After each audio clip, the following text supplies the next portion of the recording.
کھچڑا ایک بہت ہی لذیذ ڈش ہے۔ اسلامی سال کے پہلے مہینے محرم الحرام میں یہ بڑے ہی زور و شور کے ساتھ پکائی جاتی ہے۔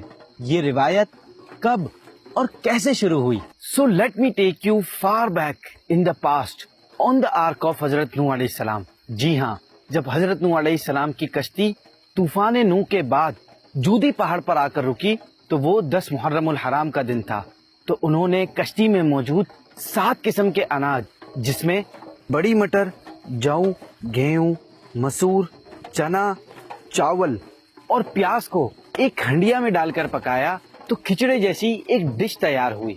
اور مصر میں 10 محرم کو طبیخ الحبوب یعنی کھچڑے کے نام سے جو ڈش تیار کی جاتی ہے، اس کی دلیل یہی حضرت نوح علیہ السلام کا عمل ہے۔ تو خوب کربلا والوں اور بالخصوص حضرت امام حسین رضی اللہ تعالیٰ عنہ کے ایصال ثواب کے لیے کھچڑا بنائیں اور نیاز کریں۔